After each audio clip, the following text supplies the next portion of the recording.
The new year brings new health goals and wealth goals. Protecting your identity is an important step. Your info is in endless places that could expose you to identity theft, leading to lost funds. LifeLock monitors millions of data points per second. If your identity is stolen, our restoration specialists will fix it, guaranteed, or your money back. Resolve to make identity health and wealth part of your New Year's goals with LifeLock. Save up to 40% your first year. Visit lifelock.com/podcast. Terms apply. Elena Palacios es inspectora de policía desde el año 82, o sea que ya es una veterana. Pertenece a la segunda promoción de mujeres en el cuerpo. En el 83 y en el 86 nacieron sus dos hijos, ¿verdad? Sí. Creo que su primer destino fue Baracaldo y luego Barcelona. Así es. Nada más llegar a Barcelona, usted se encuentra con el atentado de Hipercor de ETA, ¿no? Fue aquel año. Efectivamente, el mismo día de la incorporación. El mismo día de la incorporación. Sí. Eso no se olvida en la vida, ¿no? No, no se olvida. Inspectora. No se olvida. 3 días sin aparecer por casa y, bueno, trabajando allí con una colaboración excelente de todos los ciudadanos de Barcelona y fue duro. Tremendo, o sea que estuvo usted con dos criaturas pequeñitas, 3 días sin aparecer por casa. Así es. Como usted, tantos policías, ¿no? Durante sí, aquellos días. Claro. Forma parte de nuestro trabajo. Uh-huh. En el 89, con los 2 niños pequeños, llega a Madrid. Allí funda Grume, que es el grupo de menores, con 5 inspectores. Y creo que usted fue jefa de aquel grupo, ¿no? Yo llegué a ser jefa en el año 96, sí. En el 96. Uh-huh. Y entonces se dedicaba usted a los menores como víctimas de delito sexual o de maltrato, ¿no? Sí, así comencé en el grupo de menores. Uh-huh.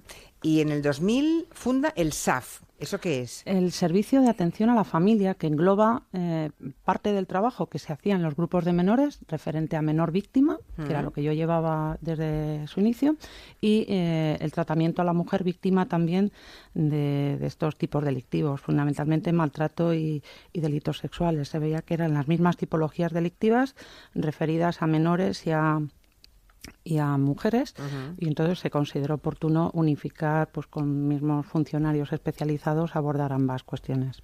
Por cierto, no sé si Luis o Manu nos podrían contar a los peores violadores en serie que tuvo Madrid y que, pues yo creo que han sido detenidos, porque igual a ella no quiere hacer no quiere ponerse todas esas medallas, pero como lo hizo, no, ya se las pusieron las medallas, algunas cuantas lleva. Ya, yo no me extraña, Pero yo creo que menos el violador de pirámides, menos Arlindo, el resto de todos los violadores seriales de Madrid, lo más importantes que hubo, el de Pozuelo, sobre todo el Búho, que además generó una sensación de inseguridad ciudadana brutal, porque era alguien que se subía al autobús nocturno y recorría los barrios cazando mujeres. Esos los detuvo a todos ellos Elena cuando estaba al mando de ese grupo. Uh-huh. Y ya en el 2015 se incorpora, de eso hace poquito ya, digamos, no hace ni 2 años, se incorpora a la UFAM, ¿no? Que es el destino actual. Digamos, se crea la UFAM y se la pone a usted al frente, ¿no, inspectora Palacios? No, yo no estoy al frente. No. Hay un comisario principal, un jefe, es una unidad central dentro de la Comisaría General de Policía Judicial, igual que está la UDEP, con F, la UDEP con V, UDICO, pues está a ese mismo nivel y hay una comisaria, jefe de brigada y yo soy una jefe de servicio. Usted es jefe de servicio, sí. Vale. Es una unidad que unifica a otras antiguas unidades, ¿no? Sí, eso sí que... Ha sido importante eso. Es interesante que lo conozcan las personas que nos están escuchando. Se pretende... una unidad de acción a nivel policial, coordinarnos todas los servicios policiales que estábamos trabajando en esta materia. Son el servicio de la UPAP, que eran funcionarios encargados de proteger a víctimas de violencia de género con una orden de protección dictada por una autoridad judicial, y por otro lado los servicios de atención a la familia. Entonces se piensa en que, bueno, nuestro objetivo es la víctima, hay que revictimizarla lo menos posible y lo ideal es que cuando acuda a una dependencia policial, a un servicio concreto, pues ya interponga la denuncia, se investiguen los hechos, se le asigne a un policía protector y no tenga que andar contando su historia, su drama a distintos policías. En eso consistió fundamentalmente es unificar servicios para dar un tratamiento integral policial especializado. Supongo que los primeros pasos de la policía en el terreno de este tipo de violencia no debieron ser fáciles, porque ni los propios policías estaban formados para hacer frente a ello, ¿no? Sí, pero es curioso que incluso antes de que se creen juzgados o fiscalías especializadas, en el año 86 se crea el Servicio de Atención a la Mujer, que lo llevaban 5 inspectoras, recuerdo, aquí en Madrid, que fue el grupo pionero, y ellas se encargaban de tramitar la denuncia, investigar y atender a las víctimas. Hablábamos fuera de micro que hasta el año 78, y eso explica alguna cosa que está pasando ahora, en España el adulterio femenino, solo el femenino, era delito. Sí, y la policía podía detener a cualquier mujer con que el marido fuera a comisaría a decir que su mujer le había puesto los cuernos. Es decir, era delito en España hasta el 78. Es que eso explica alguna... Yo conozco algún ejemplo de alguna mujer que acudía a una comisaría y le decían que volviera para casa. Claro, es que... o sea, que un poco de paciencia le decían y nadie se horrorizaba de que un tipo pegase a su mujer, vamos. Desgraciadamente es así. Los policías formamos parte de la sociedad. Exacto. Y no son mejores ni peores que la sociedad, ¿no? Exactamente. Y del mismo modo que hasta ahora mucha gente todavía lo considera algo privado y que los trapos sucios se lavan en casa y las cosas hay que resolverlas en la intimidad, pues no, es un delito público. Es un delito público. Y estamos todos obligados y comprometidos. Pero digo, del mismo modo que los padres muchas veces influían en sus hijas para que, hija, aguanta, resígnate, porque fíjate, tienes un hombre bueno que trabaja, que te da todo lo que gana. Pues claro, habría policías que también dirían esto, pero insisto, desde el año 86 la policía ya tiene servicios especializados de atención a la mujer. Y hoy actualmente la policía está bien preparada, porque de vez en cuando uno oye cosas que hace pensar que no todos los números de la policía a veces son como debieran, ¿no? O sea, que comportan como debieran ante una mujer maltratada. Pero en general, inspectora, ¿usted cree que toda la policía está preparada? Bien preparada para todos eso. Los policías tenemos formación en la materia. No todos son especialistas, obviamente, pero sí que tenemos, pues desde hace muchos años, tenemos módulos concretos sobre violencia de género, tanto en la Escuela Nacional de Policía como en todos los cursos de promoción. Y luego hay cursos online a los que accede cualquier compañero que quiera realizar el curso. Y luego tenemos el de especialista, que el curso de especialista UFAN es un curso potente, son 3 semanas, 90 horas. Hay una selección previa de personal para que se ajuste al perfil que queremos para nuestros funcionarios.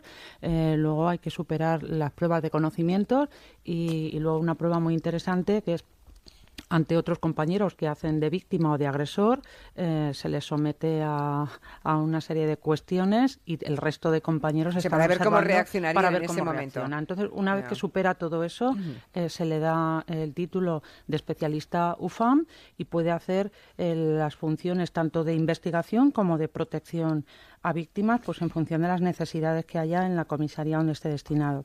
Hablando de leyes, es que tengo aquí un oyente en Twitter, Mito se llama, que pregunta por la necesidad de que no prescriban los delitos hacia los menores, ¿no?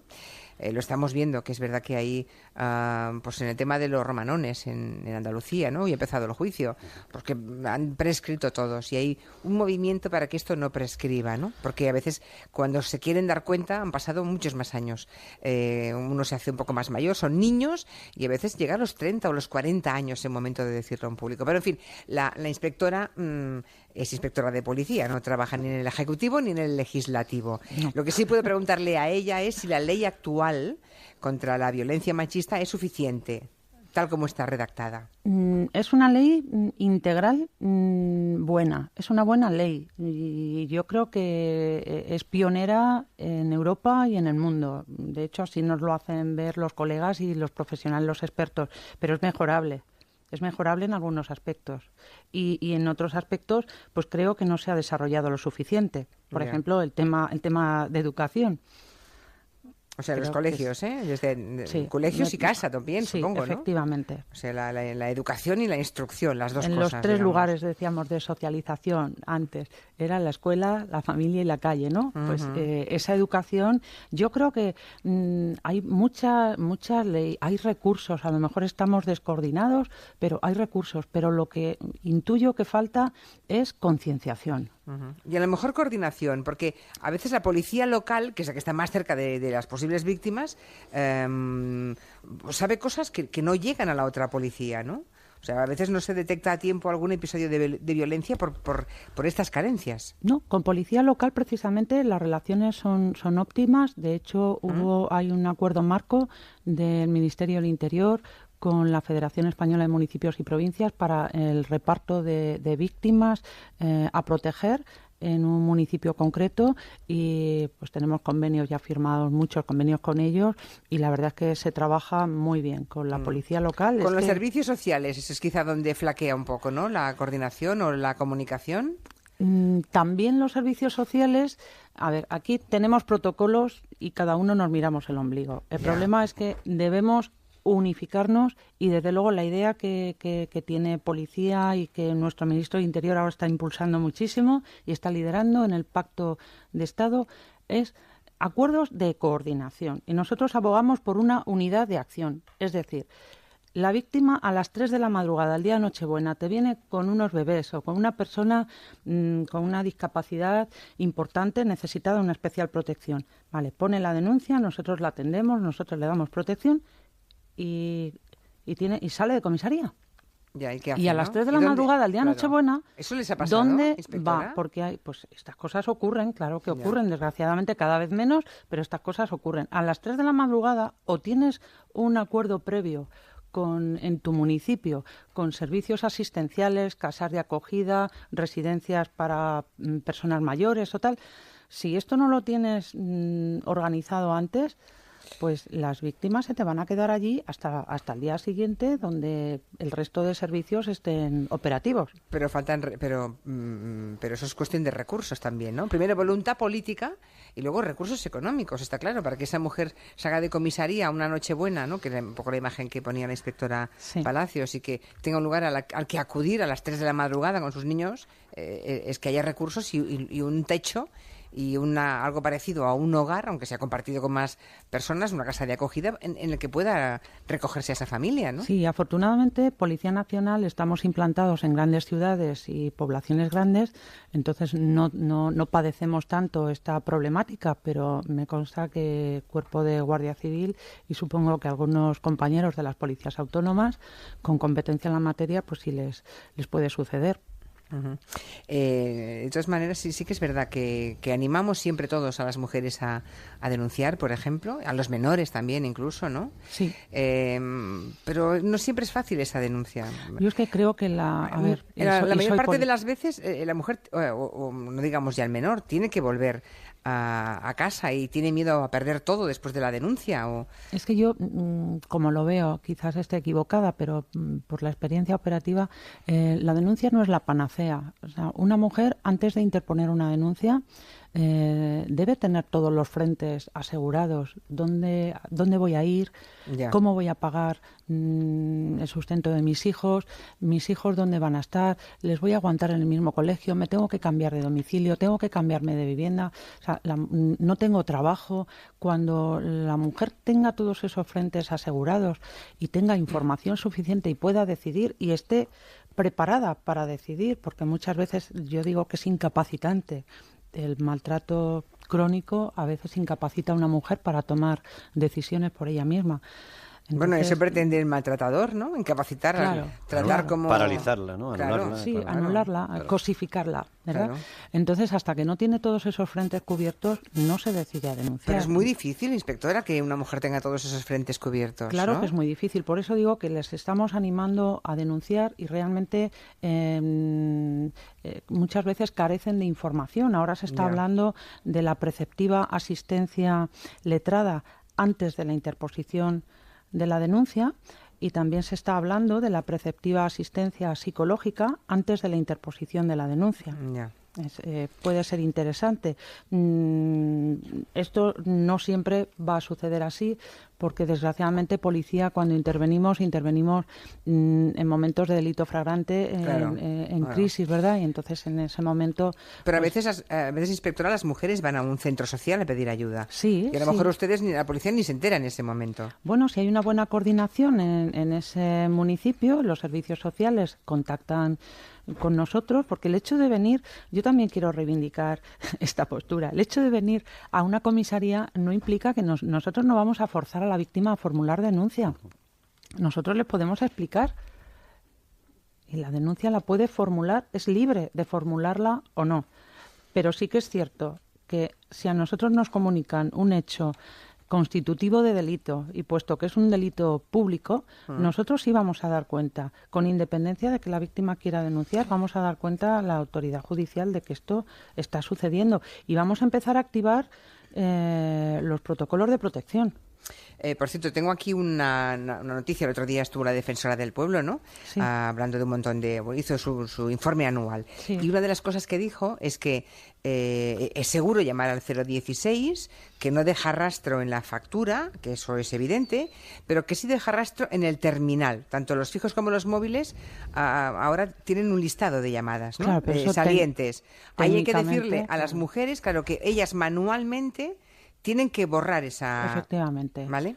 Es que no, la verdad es que yo no lo había pensado, y cuando lo dijo la defensora del pueblo el otro día, pues todos fuimos conscientes, claro, en cualquier llamada que hacemos desde nuestro teléfono, sea fijo o móvil, queda registrado el número. Sí, parece una obviedad, pero Sí. una mujer cuando está en estas circunstancias y sobre todo cuando es un maltrato continuado, se llega a bloquear y estas cosas que parecen obvias para quien no es víctima, para ellas es importante recordarlo. O sea, vale, no deja rastro, pero bórralo de la memoria de tu terminal. Claro. Leímos también hace poco, inspectora Palacios, que están ustedes trabajando en las prisiones. Van a ver a los agresores, ¿no? A los, la mayoría de las veces, agresores o asesinos. A los asesinos. A los asesinos de sus mujeres. Para intentar, ¿qué? Leí algo así como... para intentar hacer un perfil, un retrato, ver cómo son, pero no sabemos ya cómo es un asesino.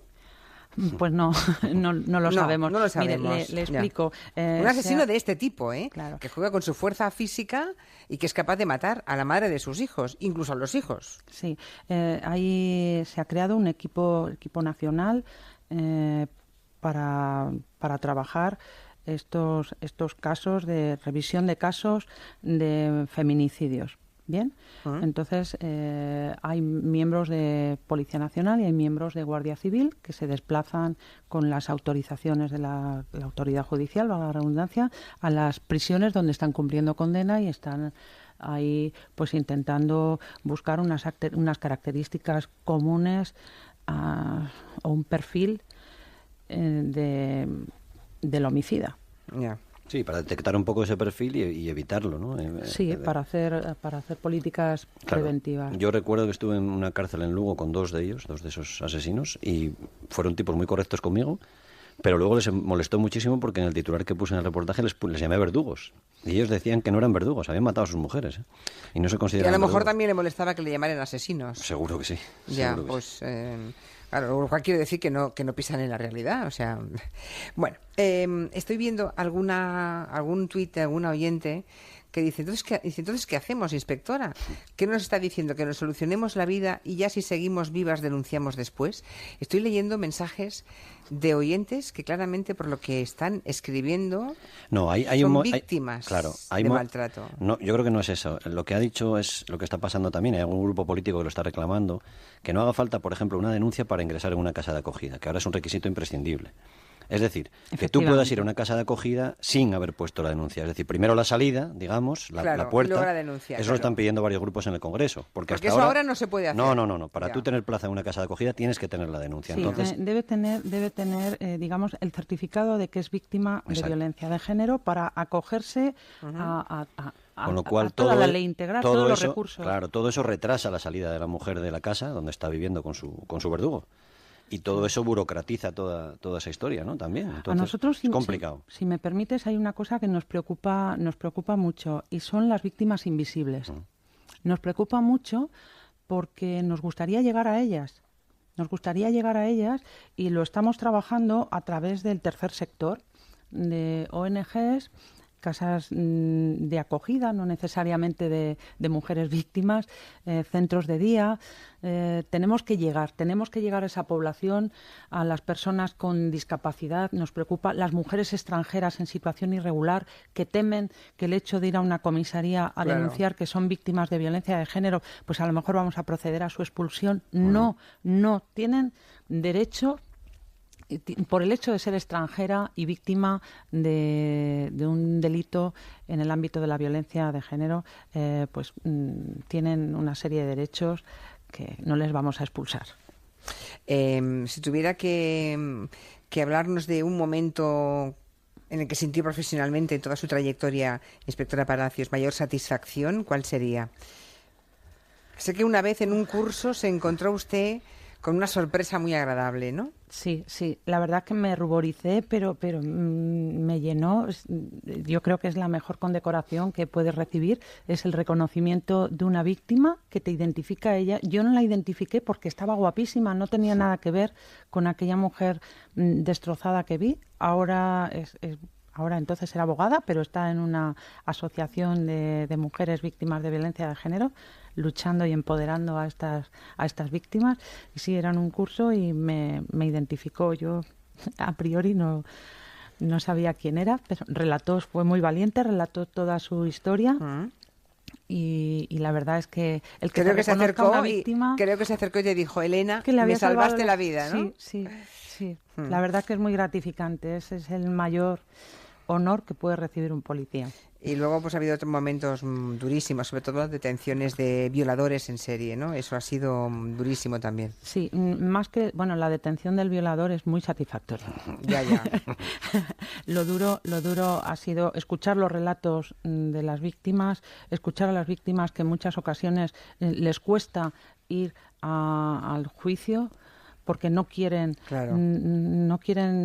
ni ver ni olerle, ni no quieren saber nada de él, porque muchas tardan muchísimo en recuperarse. Pero para mí lo más duro ha sido y es trabajar con niños, con personas discapacitadas, necesitadas de una especial protección, y con personas mayores. Estas personas como víctimas son especialmente vulnerables, son las víctimas invisibles de las que hablaba, y estas personas, hay que estar ahí con ellas y tenemos que implicarnos, todos tenemos que implicarnos y denunciar, y que nos hagan llegar a los jueces, a los fiscales y a la policía, si conocen algún caso de esta naturaleza, que nos lo hagan llegar, que ya buscaremos la estrategia para llegar a ellos y para que se monte bien una buena investigación y el agresor pues vaya donde tiene que ir. Hoy están entrando un montón de consultas a través de Facebook, de Twitter, pero se acabó ya el tiempo.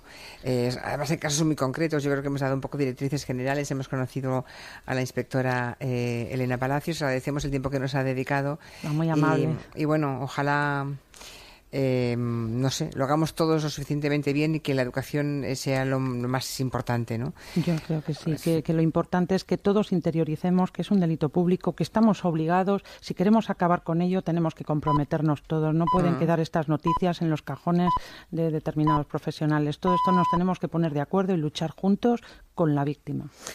Inspectora, gracias por venir. Luis y Manu, gracias. Hasta la semana que viene. Adiós. Muchas gracias. Buenas tardes. Son las 6:05.